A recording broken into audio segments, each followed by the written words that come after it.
Radio Publique Africaine.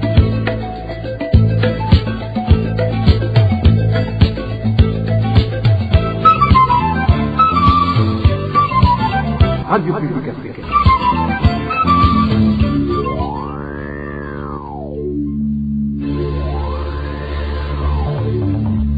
C'est le moment de suivre le journal parlé en français. À la présentation, Josiane Mouzaneda. Merci de votre fidélité. Bienvenue mesdames et messieurs au journal de ce mercredi 20 avril 2022 qui aura pour principales articulations les points suivants.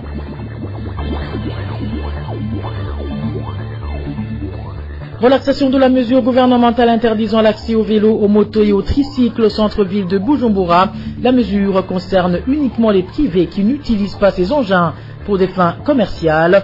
Dans l'entretemps, même si certains jubilent, les parents, eux, éprouvent de plus en plus de difficultés à envoyer leurs enfants à l'école. Faute de moyens de déplacement, à Kanyosha, ils en arrivent à payer des taxis-voitures pour que leurs enfants puissent arriver à l'école à temps. Une situation très inconfortable, vu la précarité dans laquelle vivent bon nombre de Burundais.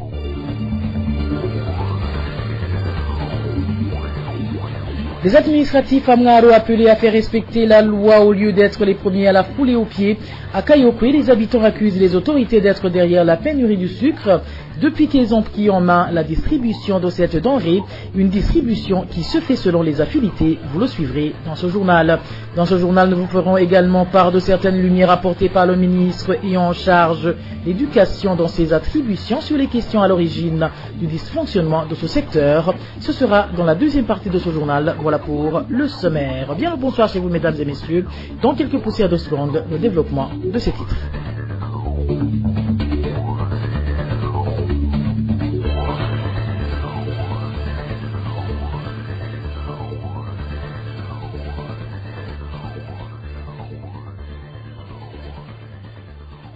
Rebonsoir. Débutons ce journal par cette page gouvernance où la cohésion sociale et les projets de développement du pays manquent sous le pouvoir CNDD-FDD pour booster l'économie du pays en vue de faire baisser les cas de vol qui ne cessent de se remarquer dans différents coins du pays. Propos de l'ancien vice-président du Burundi, Frédéric Bamvuginyumvira ajoute que l'absence de la justice indépendante risque également de faire place à la justice populaire, une situation qui ne fera qu'accroître l'insécurité qui prévaut déjà au pays.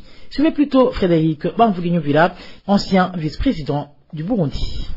Dans certains quartiers de la mairie de Bujumbura, notamment Nyakabiga, il y a du vol qui s'exprime et des fois des populations, notamment Chibitoke, empêchent ces bandits à piller leurs biens. C'est pratiquement la justice populaire qui se rend, et ce qui fait que quelque part il y a des problèmes qui viennent s'ajouter à d'autres. La raison, il y a le président du PARSEM, le président de l'OLICOM qui l'ont toujours dit. Et il y a d'autres responsables des partis politiques qui l'avaient dit il y a très très longtemps qu'au bout du compte, le CNDD-FDD n'étant pas capable de propulser le développement dans le pays, les conséquences vont être que tout le monde qui n'aura pas quoi faire va se transformer en bandit pour faire vivre sa famille. Voilà, c'est cela maintenant qui commence à se manifester. Mais on doit quand même aller au-delà de la cause réelle de la chose. C'est que au départ, le CNDD-FDD avait promis de développer le pays.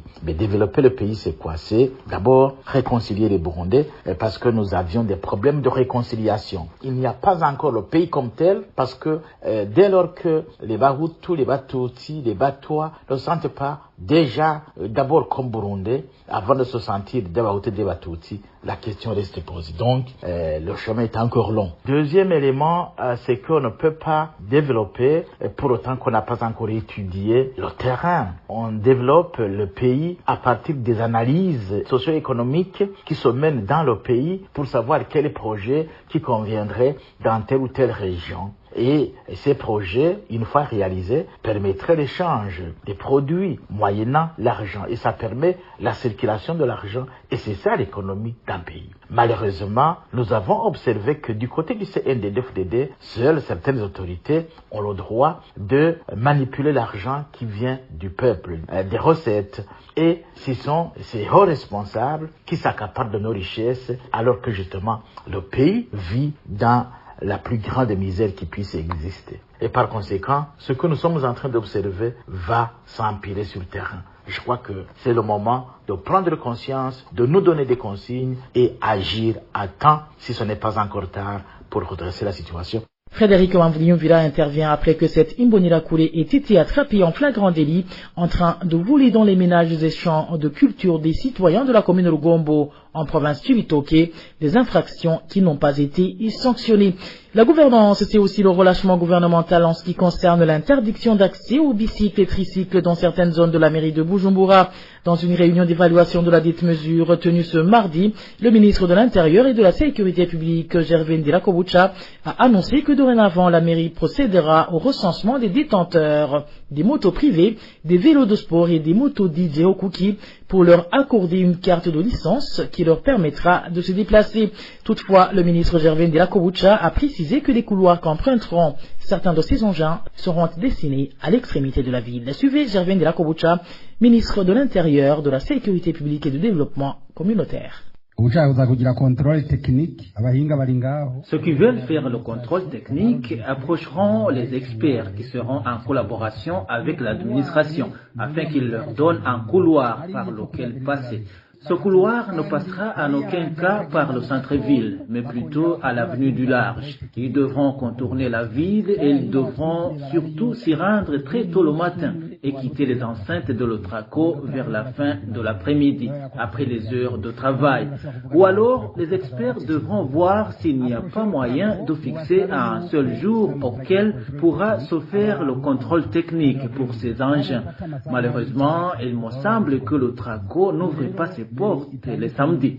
Mais vous pouvez approcher l'Otraco afin qu'il procède quelquefois au contrôle technique les samedis. Pour ce qui est des détenteurs des motos, surtout en provenance de la commune Moura, 2 ou 3 jours suffisent pour finir le contrôle technique. Maintenant, la mairie doit sortir un communiqué pour demander à toutes les organisations en possession des motos de les faire enregistrer. Nous allons ensuite faire une évaluation de l'effectif de ces engins. Les agents chargés de l'enregistrement sont tenus de faire en sorte qu'aucune moto ne puisse déplacer plus d'une personne. Et ça, c'est très important. Même la carte que vous délivrerez à ces détenteurs de motos devra prendre en considération ce consigne. Je recommande aux experts qu'après l'enregistrement, ils dispensent des formations à l'intention des détenteurs de ces engins. Avant d'obtenir cette carte de licence, ils doivent apprendre à respecter le code de la route et signer même des actes d'engagement. Nous allons chercher des moyens de contrôle, quitte à ce qu'on puisse appliquer la loi et sanctionner celui qui commettra une infraction de roulage. Je crois que cela est stipulé dans le code de la route en son article 178 ou 179. Nous allons lui retirer son permis de conduire. Pour ceux qui roulent à vélo pour des activités sportives, j'aimerais demander à la mairie de Bujumbura, en collaboration avec les experts, de procéder également à leur enregistrement. En ce qui concerne les personnes regroupées au sein des associations, ce sera très facile. Le représentant de l'association devra se porter garant de ses membres et déterminer leur effectif. Après l'enregistrement, nous allons analyser leur cas et leur donner un couloir de circulation. Il y a certains qui peuvent penser qu'ils pourront passer par le centre-ville. Oubliez cela, car ce n'est pas du tout possible. Vous serez obligé de passer par les extrémités de la ville.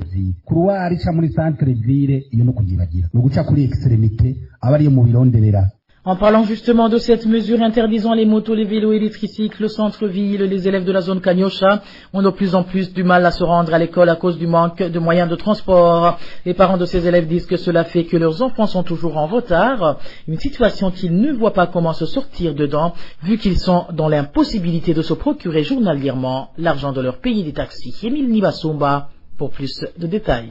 Les établissements scolaires au centre-ville Bujumbura font savoir qu'il est de plus en plus difficile pour leurs enfants de se rendre à l'école. Selon ses parents, actuellement, leurs enfants sont souvent en retard du fait que les bus qui les transportaient à l'école n'ont pas de carburant. Certains parents font recours à des voitures taxis, ce qui les contraint à débourser plus de 10 000 francs par jour. Ainsi, les conséquences pour ces élèves sont multiples. Ce parent indique qu'à part ces retards, la note des élèves à l'école risque d'être mauvaise. Les élèves, de même que les enseignants, sont souvent en retard. Quand tu habites à Kanyosha, tu dois payer entre 10 et 15 000 francs burundais pour que ton enfant arrive à l'école à temps. Malheureusement, les conséquences vont se répercuter sur les élèves car ce n'est pas évident d'avoir cet argent tous les jours. Ses parents supplient le gouvernement de faire de son mieux pour que le carburant soit disponible afin que la vie puisse reprendre son cours normal.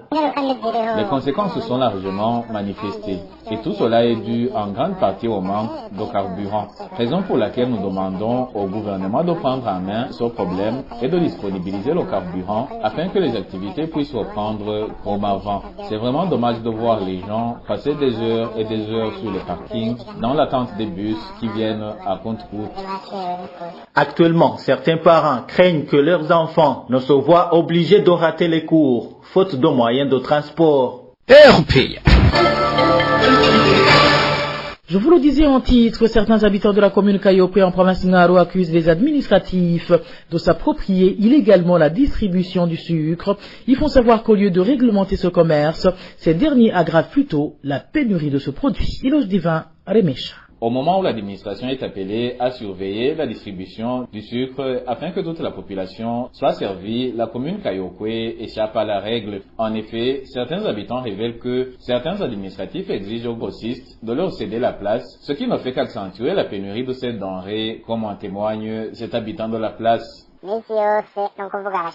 Le grossiste apporte le sucre en provenance de la Sosimo. À son arrivée, certains administratifs lui demandent les clés de son entrepôt et lui signifient que ce sont eux qui vont s'occuper de la distribution. Ces pratiques sont faites par l'administrateur et une certaine Philomène qui occupe les fonctions de conseiller à la commune. Le deux poids deux mesures caractérise la distribution et par conséquent, les habitants ne sont pas servis. Les distributeurs autoproclamés servent en premier leurs amis et la majorité des habitants ne reçoit rien. Les indignations sont légion chez les habitants. Les habitants disent que parmi les bénéficiaires privilégiés de ce sucre, certains vont le revendre à des prix non officiels. Un phénomène qui a commencé à s'observer depuis que ces administratifs ont commencé à s'ingérer dans la distribution du sucre, vu qu'avant cela se faisait correctement et équitablement.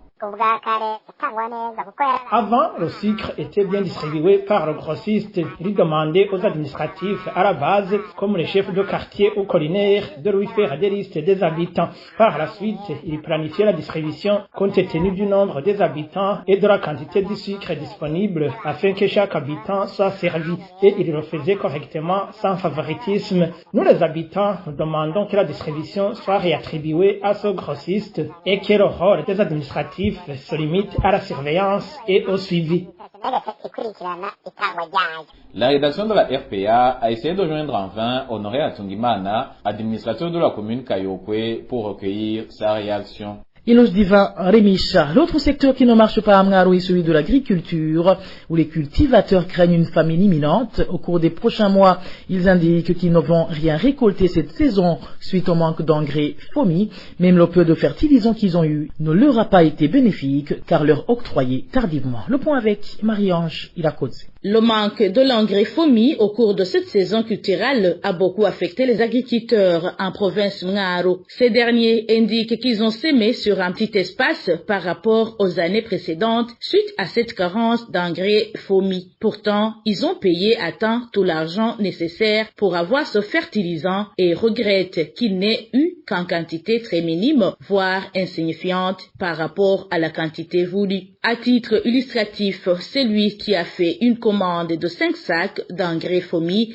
n'a eu qu'un seul sac, et même ce peu qu'ils ont reçu leur a été distribué tardivement, ce qui va par conséquent affecter la récolte de cette saison culturelle. Paradoxalement, ces agriculteurs font savoir qu'ils ont été approchés par les agents de la FOMI qui leur ont demandé de remettre les tickets attestant la quantité de sacs d'engrais FOMI qu'ils ont demandé afin qu'ils soient régularisés, ce qui étonne beaucoup ces cultivateurs qui se demandent à quoi ce produit leur sera utile pour le moment, d'autant plus qu'il ne reste qu'un seul mois avant la saison sèche. Ces agriculteurs demandent par contre d'être indemnisés par la société FOMI qui n'a pas pu honorer ses engagements. Pour rappel, au moment où les cultivateurs burundais craignent de mourir de faim faute de fertilisants, des informations en provenance de la société FOMI affirmaient que la carence de cet engrais chimique aurait été entraînée par la vente de ce produit dans les pays voisins en vue de faire entrer des devises qui manquent cruellement ces dernières années dans le pays. Merci à toi Marie-Ange Ilakudze. Toujours à Mngaro, les habitants de la place s'insurgent contre les transporteurs qui augmentent le prix du ticket comme bon leur semble, alors que le carburant est pour le moment distribué au tarif officiel. Ces citoyens demandent aux autorités administratives de suivre de près ces agissements. Le point avec Emmanuel Niongeko. Les habitants de la province de Mwaro indiquent qu'il y a un régime ces derniers jours en ce qui est de la disponibilité du carburant qui, selon eux, se distribue en présence des autorités administratives et policières et au prix officiel. Toutefois, cela n'empêche que certains chauffeurs de voitures de type Probox majorent le prix du ticket de transport jusqu'au double de celui habituel. Ce citoyen fait savoir qu'ils se soumettent par contrainte pour ne pas rater leur voyage. Pour le moment, la distribution du carburant se fait sous la supervision du commissaire et des responsables des administratifs. Ce ne sont pas eux qui sont à l'origine de cette hausse des prix car le carburant est distribué au prix normal. Ce sont plutôt les chauffeurs qui profitent de la situation. Nous avons 2 lignes. Pour la ligne Mwaro-Bujumbura, le prix officiel de 6 500 francs burundais, mais aujourd'hui, le prix arrive à 12 000 francs burundais. L'autre ligne, c'est Mwaro-Gitega. Là, le prix officiel est de 4 000 francs burundais, mais ils exigent de payer 7 ou 8 000 francs burundais. C'est vraiment grave. Comme on est quelquefois pressé, on est obligé de payer cette somme.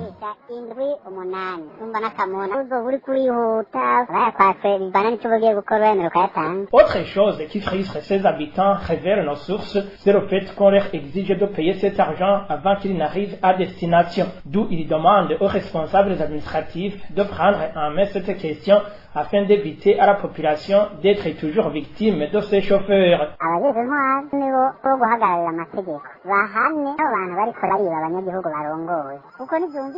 Ce sont les responsables administratifs qui sont censés faire respecter la loi, qu'ils sanctionnent ceux qui volent leurs administrés. Ce n'est pas compréhensible qu'on perçoit de l'argent avant même de terminer le voyage. Ils font cela parce qu'ils craignent qu'on se rebelle une fois arrivé à destination, vu que le gouvernement n'a pas encore majoré le prix du carburant. Nous demandons aux autorités administratives de s'impliquer pour faire respecter les prix de transport comme elles le font pour assurer la distribution du carburant sur les stations.